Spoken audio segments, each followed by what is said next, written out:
Anthea Eibel began making jewellery from plastic waste as a way of educating people to reduce their plastic consumption. And then a Prime Minister wore a pair of her earrings, and suddenly her small social enterprise became a thriving business with thousands of orders. Yes, it meant Anthea could get some flash equipment and work from home, but she's never lost sight of her core values and the message behind the making. Here's Jendi Harper in Christchurch. Great to see you again. You too. Yeah, what have you been up to? Oh, so busy, making lots of things.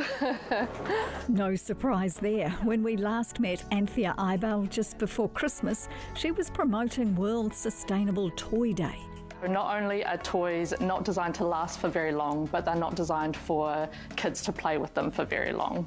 One of many homespun hats this eco-warrior wears. Today, we're here to see her latest creation. So there was a woman that works banding birds around the country, and she collected all of the rubbish from that. Turns out the tiny bands for birds come attached to plastic rods in very pretty colours. And all of that has to go in the bin otherwise. But now it turns out I can use it for products. She melts the rods into coloured discs and then laser cuts circles to sit behind metal rings. Voila, a pair of earrings. And then $2 from each of the pins and the pairs of earrings goes to Forest and Bird to support their conservation work. So it's like a nice full circle, yeah. I love full circles. This recycling Rumpelstiltskin can turn plastic bottles into Ko-Fi earrings and ice cream container lids into forget-me-not earrings, and also reusable name tags. It's like a design challenge, like, okay, give me a material and I'll see what I can do with it. Anthea Eibel is an accidental entrepreneur. I only work with plastic that isn't going to get recycled in any other system. With a marine science degree, she's always loved the ocean, but hadn't thought her own lifestyle might be contributing to its demise. I realised that all of the waste that I was creating had to go somewhere, and it was kind of like a penny dropped, and I was like, oh, hold on. And so that's when I decided to start reducing my waste and start working in sustainability. She became creative in residence at Turanga Christchurch Public Library, and she started to dabble in finding new life for the waste generated by the library's 3D printer. It's a plant-based plastic which is technically commercially compostable, but there's nowhere in New Zealand that composts it, so it has to go to landfill.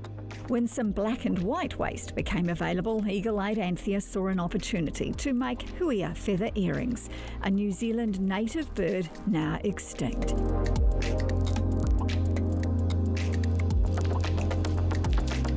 She sent a pair off to Prime Minister at the time, Jacinda Ardern. I had sent her a parcel from my daughter and I thanking her for looking after us, essentially. But a little name tag that said, "Kia ora, my name is Boss Lady," and a pair of huia feather earrings. And then it was like a few weeks later that I had a message from one of my friends saying, "I think Jacinda's wearing your earrings." Please go out and support your local businesses. It will make all the difference. She posted a pic of the PM on a Buy Kiwi Made Facebook page, and buy they did. I think I sold about 6,000 pairs of earrings. 6,000? Yeah, so I've made a lot of them.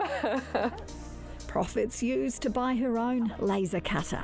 This is the greatest thing that's ever happened to me other than my child. She's still taking 3D printer waste from the library and now the bird band waste from DOC. And when you need more, Anthea, you come right here. Yep, so this is Creative Junk, and they have a warehouse full of awesome resources.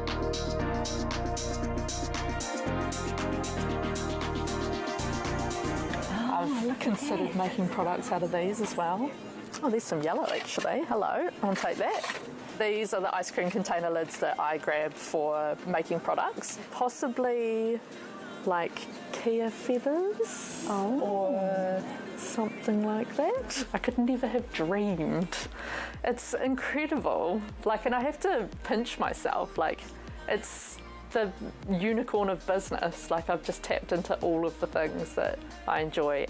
If anyone deserves a boss lady badge, it's Anthea Eibel, founder and CEO. Yeah, I'll take that. That's a great idea. She is very clever, isn't she? Very clever.